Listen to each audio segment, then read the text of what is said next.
on, girl. Now, if I'm out walking, that's not a song there I'm going to listen to on the Walkman. The Walkman. By the way, well, I'm the same guy still calls an ATM machine, and people are Tom, you remember this. Because Deb used to always get on me about this every time I'd say it. Maybe we can run down to the Avail machine. Avail machine. The first one I ever saw was called an instant banker. Yeah. The CNS bank had Yeah, one. the instant teller or whatever. Let's go down to the Avail. It's kind of funny because the post on the little Facebook page, it says a Walkman, LOL. It's not LOL anymore. We've already coined our acronym for our page. It's going to be LTM. Yes, laughing to myself. Not LOL. And people have asked me, people are putting on the posts, LTM, what does that mean? And, well, it's because, when people put LOL, laughing out loud, I doubt very serious when they're typing that, they're laughing out loud. And probably when they read it, they never laughed out loud. You just laugh to yourself. And that way we know if you put LTM on there, we know that you're listening and you're paying attention. Anyway, LOL, it says, a Walkman, LOL, what year is this? Today's show must be a rerun from 1983.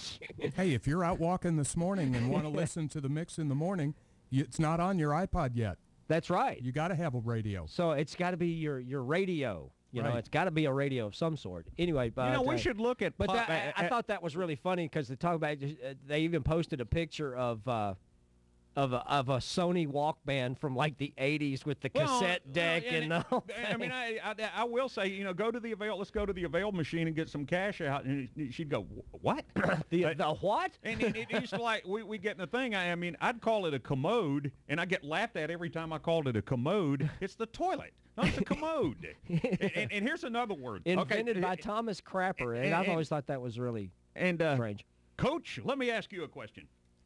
Every time Coach, I think of what's his name on that TV show, Coach. That was a great show, by the way. Yeah. Cheers. No, was it Cheers? Yeah. Yeah, Coach was the bartender, yeah. Right. No, I'm talking about the TV show Coach. That one. Okay. With, what's his name? You know what? I need to tell Debbie Hart. We could probably get that show on this. Craig T. Nelson. She loves that show. Oh, really? That is a great show. We ought to see if we can pick it up. Yeah. I mean, we got some great shows on here. We ought to add that one. I used to love that show. A trivia question, what team did he coach for? Anyway, doesn't matter. Okay. Point A, point F. All right, you're right. Point A, point F. Never back to point A. Tom, at a loaf of bread, the piece on the end of the loaf of the bread, what do you call it? Crust. No, I'm not talking about the outer part of a slice. Really. That's crust meant two things. It was the outer edge of a slice, and it was the two pieces at the end that had that dark brown harder part. Wow, that's the first time I've ever heard anyone call the piece at the end of somebody popped up here, end piece. I've heard heel. Edward Oxley put end piece. No, we called it the heel. Yeah, I've heard that many times. Yeah, that's what I've always heard it, is the heel of the bread.